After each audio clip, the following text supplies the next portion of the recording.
வணக்கம். உயர் நன்மையும் உயர் மேன்மையும் உங்களுக்கு உண்டாகட்டும். இன்றைய பதிவின் மூலமாக இந்த தியானம், தவம் அல்லது யோகத்தை ஃபாலோ பண்ணுறவங்க அந்த பயிற்சிகளில் தங்களை எப்படி இம்ப்ரூவ் பண்ணிக்கலாம் அப்படிங்கிறத அகத்தியருடைய இந்த பாடல் மூலமாக நாம் தெரிஞ்சுக்க போகிறோம். இந்த பாடல் எல்லாருக்கும் பெரும்பாலும் தெரிந்த ஒரு பாடல்தான். மனமது செம்மையானால் மந்திரம் ஜெபிக்க வேண்டாம், மனமது செம்மையானால் வாயுவை உயர்த்த வேண்டாம் அப்படின்னு வரக்கூடிய பாடல். நிறைய பேர் இந்த பாட்டை சுட்டி காமிச்சு அகத்தியரே சொல்லியிருக்கிறாருங்க, நீங்கள் எந்த விதமான பயிற்சியும் செய்ய வேண்டாம், எதுக்கு மெடிடேஷன் எல்லாம் பண்ணிக்கிட்டு இருக்கீங்க, எதுக்கு யோக பயிற்சிகள் எல்லாம் பண்ணிக்கிட்டு இருக்கிறீங்க, எதுக்கு அதை இதையும் எல்லாம் உயர்த்திக்கிட்டு இருக்கிறீங்க, எதுவுமே பண்ண வேண்டாம், மனம் என்பதை நீங்கள் செம்மையாக்க வேண்டும். அதை சரி பண்ணிட்டீங்கன்னா இந்த உலகத்தில் எல்லாமே கிடைச்சிரும், உங்களுக்கு தானாகவே எல்லாம் நடக்கும், எதுவுமே தேவையில்லை அப்படின்னு சில பேர் சொல்வது உண்டு. ஆனால் அகத்தியரே நிறைய முறைகளை சொல்லி கொடுத்துருக்கிறாரு, நிறைய மந்திரங்களை கொடுத்துருக்கிறாரு. இந்த பாடலில் மந்திரம் ஜெபிக்க வேண்டாம் அப்படிங்கிறத சொல்கிறத கேட்டுட்டு, அந்த கண்டென்ட்டை கேட்டுட்டு கான்டெக்ஸ்ட்டை கோட்டை விட்டுட்டு நிறைய பேர் சொல்லுவார்கள். பொதுவாக இங்கே நமக்கு கான்டெக்ஸ்ட் தான் முக்கியம். இதனுடைய பின்னணி என்ன, இதுக்கு பின்பு இருக்கக்கூடிய விளக்கம் என்ன அப்படிங்கிறத முழுமையாக புரிந்தால் மட்டுமே இதற்கான மீனிங் அப்படிங்கிறது நமக்கு கிடைக்கும். இதற்கான ஷார்ட்டான விளக்கம் என்ன அப்படின்னா, மனம் என்பது செம்மையாகிவிட்டால், சரியாகிவிட்டால், அது பயிற்சிக்கு உள்ளாக்கப்பட்டு சரியாகிவிட்டால் நீங்கள் செய்யணும்னு நினைக்கிற விஷயங்கள் எல்லாமே தானாக நடக்கும். அப்படி தானாக நடப்பது தான் சிறந்த தவம், சிறந்த தியானம் அப்படிங்கிறது தான் இவர் சொல்லக்கூடிய ஒரு விஷயம். சிறந்த ஒரு மந்திர ஜபம் அப்படின்னு நீங்கள் எப்படி வேண்டுமானாலும் எடுத்துக்கொள்ளலாம், நீங்கள் செய்யக்கூடிய பயிற்சியை பொறுத்து. அப்போது இந்த இடத்துல நீங்கள் இந்த பயிற்சிகளை எல்லாம் செய்ய வேண்டாம், இது அவசியமற்றது அப்படின்னு அவர் சொல்லலை. இதை செய்வது முக்கியம் அல்ல, இதை சிறப்பாக செம்மையாக செய்வது தான் முக்கியம்.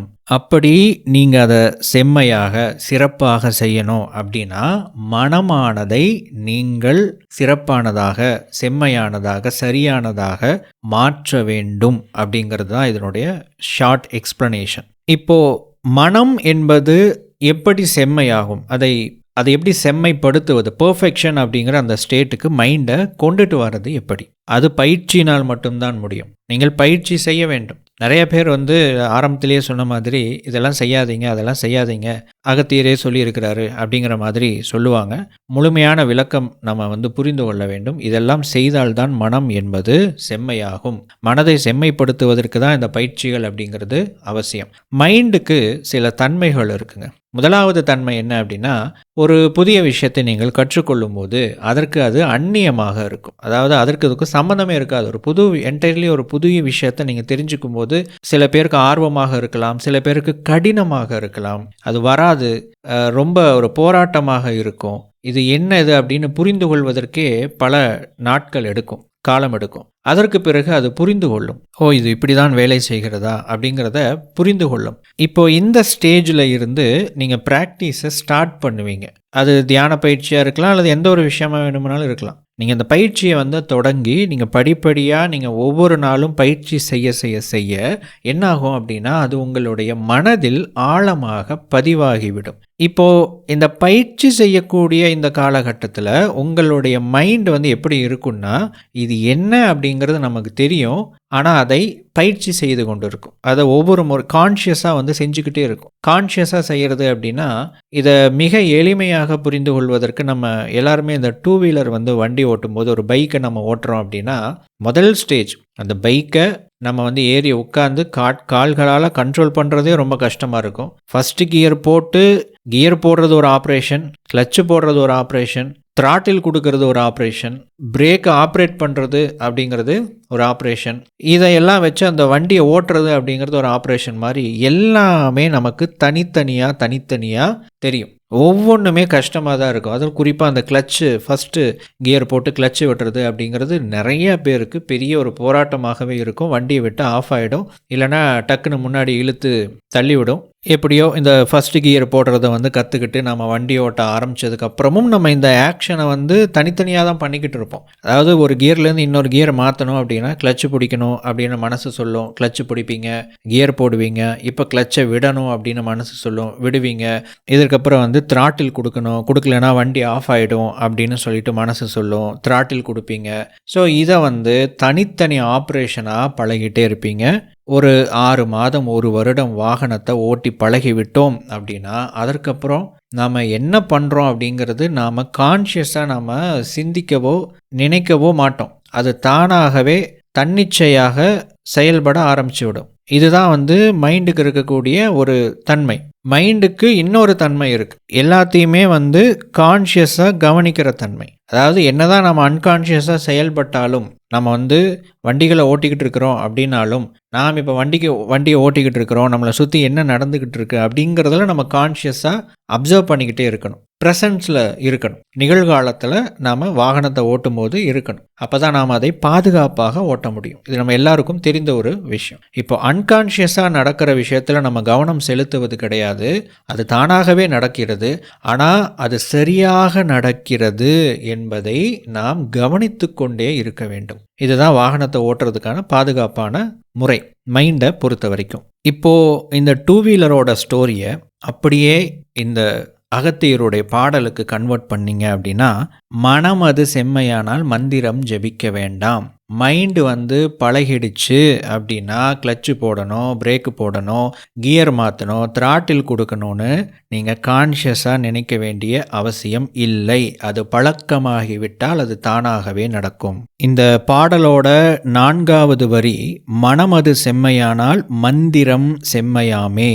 இந்த பயிற்சிக்குள்ளாக்கிய உங்களுடைய மனம் அந்த செம்மையான நிலையை அடைந்து விட்டால் நீங்கள் வண்டி ஓட்டுறது சிறப்பாக இருக்கும், பாதுகாப்பாக இருக்கும். அதாவது நீங்கள் செய்யக்கூடிய பயிற்சியானது, அது தியானமோ தவமோ யோகமோ ஜபமோ ஏதோ ஒன்று, நீங்கள் எதை செய்தாலும் அது சிறப்பாக இருக்கும். அப்போ இவங்க என்ன சொல்கிறாங்க அப்படின்னு பார்த்தீங்கன்னா, மனம் அப்படிங்கிறது ஒரு முக்கியமான விஷயம். அதை நீங்கள் டார்கெட் பண்ணணும். அதற்கு சில தன்மைகள் இருக்குது. அந்த தன்மைகளை நீங்கள் இப்படி பயிற்சி கொடுத்து செம்மையாக்கிவிட்டால் நீங்கள் எதற்காக ஒன்றை செய்கிறீர்களோ அது தானாகவே நடக்கும் அப்படிங்கிறதா இதனுடைய விளக்கம். அப்போது ஓவராலாக இவங்க டார்கெட் பண்ணுற விஷயம் என்னது? மனம், மைண்ட். இந்த மைண்டை பர்ஃபெக்ஷன் ஸ்டேட்டுக்கு கொண்டுட்டு வரணும், நியர் பர்ஃபெக்ஷன் ஸ்டேட், செம்மையான தன்மைக்கு கொண்டுட்டு வரணும். இதை எப்படி கொண்டுட்டு வருவது? இதில் முதலாவது மனதிற்கு இருக்கக்கூடிய தன்மைகள் அப்படிங்கிறது ஒரு பக்கம், நாம் செய்யக்கூடிய பயிற்சி அப்படிங்கிறது இன்னொரு பக்கம். இந்த பயிற்சியை வைத்து தான் நம்முடைய மனதை செம்மையான நிலைக்கு கொண்டு வர முடியும். அப்போ இதை எப்படி ப்ராக்டிக்கலாக செய்கிறது? முதலாவது, மனதிற்கு 2 விதமான பொதுவான தன்மைகள் இருக்குது, நிறைய தன்மைகள் இருக்குது. இந்த பயிற்சியை நம்ம சிறப்பாக செய்கிறதுக்கு இந்த 2 பொதுவான தன்மைகளை நாம் இம்ப்ரூவ் பண்ணணும். முதலாவது தன்மை என்ன அப்படின்னு பார்த்தீங்கன்னா, அதை பயிற்சிக்கு உள்ளாக்குவதன் மூலமாக. பயிற்சி என்பது என்ன? நாம் ஒரு பயிற்சியை மெயினாக பண்ணிக்கிட்டு இருப்போம், அது தியானமோ தவமோ யோகமோ ஏதோ ஒன்று, ஜபமோ.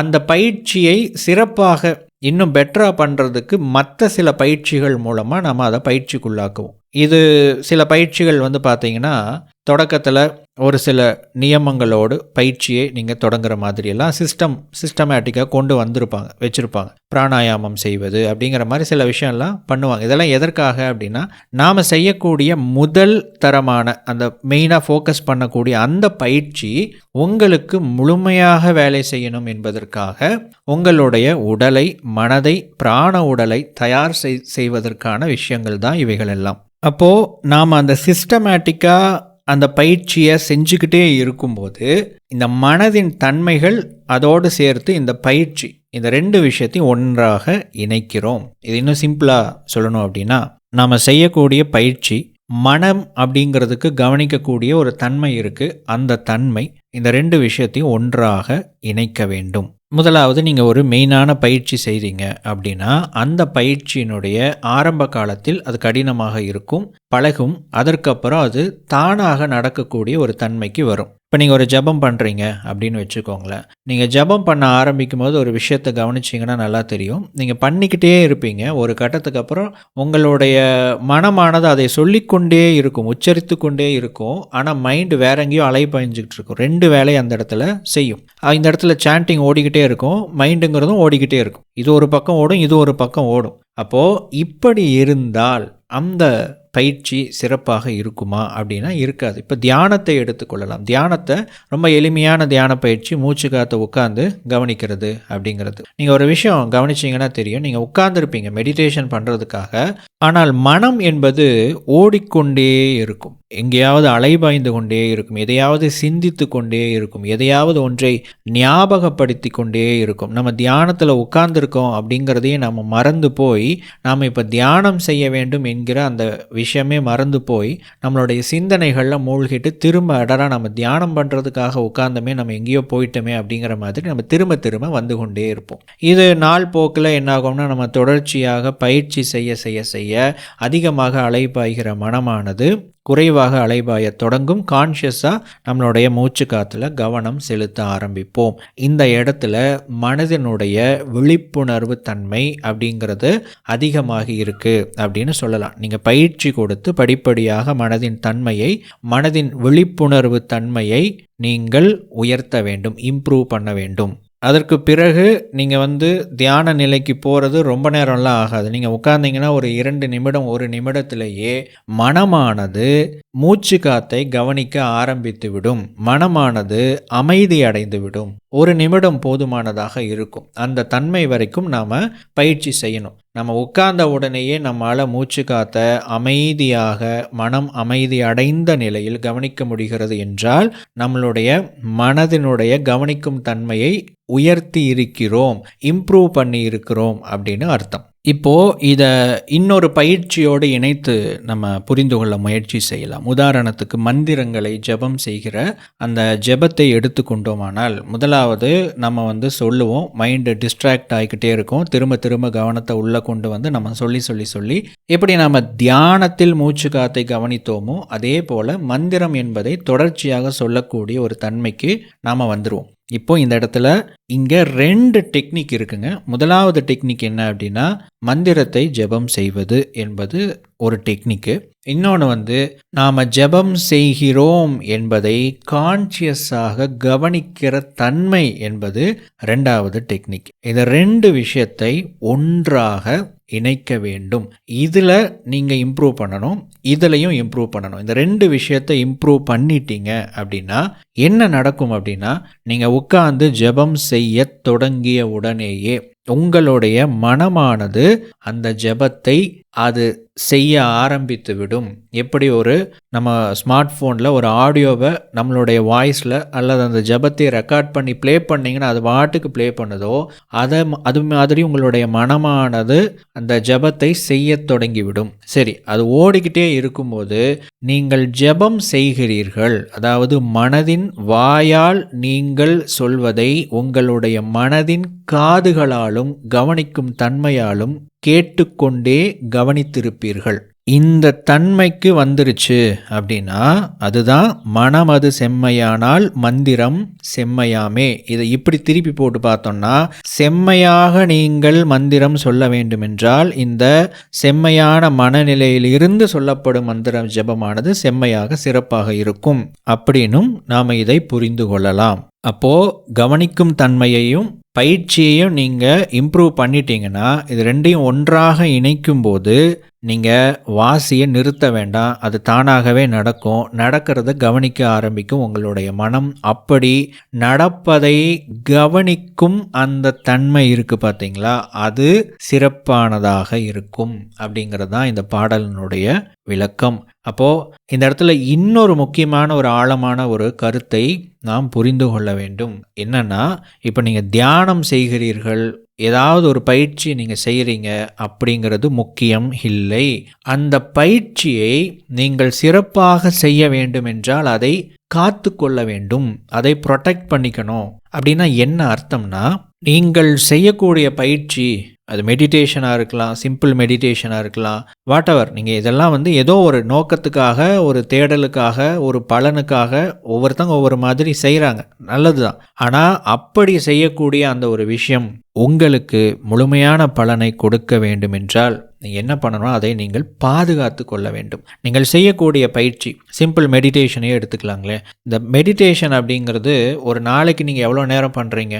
ஒரு 15 நிமிடம், ஒரு 20 நிமிடம், ஒரு 25 நிமிடம், ஒரு அரை மணி நேரம். இந்த மாதிரி பல பேரும் தியானம் அப்படிங்கிறத செஞ்சுக்கிட்டு இருக்கிறாங்க. இந்த தியானத்தை எதற்காக செய்கிறாங்க? நம்ம ரொம்ப டீப்பாலாம் யோக அடிப்படையில் உள்ள இறங்க வேண்டாம், மேலோட்டமாகவே பார்க்கலாம். எனக்கு கான்சன்ட்ரேஷன் இம்ப்ரூவ் ஆகணும், எனக்கு மைண்ட் ஃபோக்கஸ் இம்ப்ரூவ் ஆகணும், இந்த மெடிடேஷனால் எனக்கு சரியான ஒரு டெசிஷன் மேக்கிங் அப்படிங்கிறது கிடைக்கணும் அப்படிங்கிற பல்வேறு தன்மைகளுக்காக இந்த விஷயங்களை எல்லாம் செஞ்சுக்கிட்டு இருக்கிறாங்க. இப்போ நான் சொன்ன அந்த பெனிஃபிட்ஸ், பலன்கள் எல்லாமே பலன்கள், அதாவது அதெல்லாம் சைடு எஃபெக்ட்ஸ்.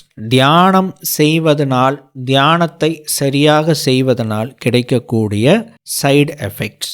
இது நடக்கணும் அப்படின்னா உங்கள் வாழ்க்கையினுடைய 24 மணி நேரத்தில் அரை மணி நேரம், ஒரு சின்ன விஷயம், ஒரு அரை மணி நேரம் செய்யக்கூடிய அந்த பயிற்சிக்கு உங்களுடைய மற்ற வாழ்க்கை, மற்ற நேரம் என்பது சப்போர்ட் பண்ண வேண்டும். சப்போர்ட் பண்ணலன்னா இந்த பயிற்சியில் நீங்கள் இம்ப்ரூவ் ஆக முடியாது.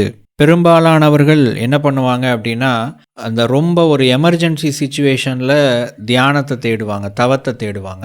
அதாவது எனக்கு மைண்டு ரொம்ப என்னால் இதுக்கு மேலே என்னால் கண்ட்ரோல் பண்ணவே முடியலைங்க, ரொம்ப ஓவராக அலைப்பாயுது, ரொம்ப ஓவராக திங்க் பண்ணுறேன், ரொம்ப ஓவராக ஸ்ட்ரெஸ்ஸாக இருக்குது, ரொம்ப மனக்கவலையாக இருக்குது, நான் இதிலேருந்து வெளியே வரணும், தியானம் பண்ணணும் அப்படின்ட்டு உடனே தியானம் பண்ணணும் அப்படிங்கிற அந்த ஒரு மனதினுடைய மிக பரபரப்பாக பழக்கமான அந்த மனநிலையிலிருந்து அப்படியே ஆப்போசிட்டாக இருக்கக்கூடிய தியான பயிற்சியை செய்யணும் அப்படின்னு உள்ளே வருவாங்க. நிறைய பேர் பாதியிலேயே அதை விட்டு விடுவார்கள், நிறுத்தி விடுவார்கள். காரணம் என்னென்னா, இது ரெண்டுமே ஆப்போசிட்டான ஒரு விஷயம். தியானம் என்பது இப்போது இருக்கும் உங்களுடைய மனநிலைக்கு அப்படியே ஆப்போசிட்டான ஒரு விஷயம். இது வரும், ஆனால் அது வரைக்கும் நீங்கள் பொறுமையாக ஒன்று பயிற்சி செய்யணும், அல்லது அதை டெக்னிக்கலாக சிஸ்டமேட்டிக்காக நம்ம கொண்டுட்டு போகணும்.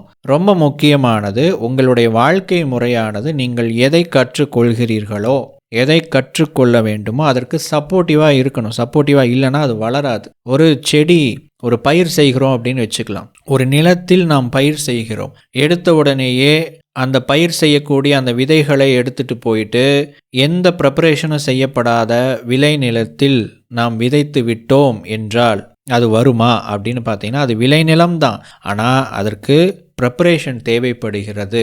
முதல்ல அதை தயார் செய்ய வேண்டும். அதற்கு பிறகு அந்த நிலத்தை நாம் சரியாக பராமரிக்க வேண்டும். பயிர் செய்தால் போதாது.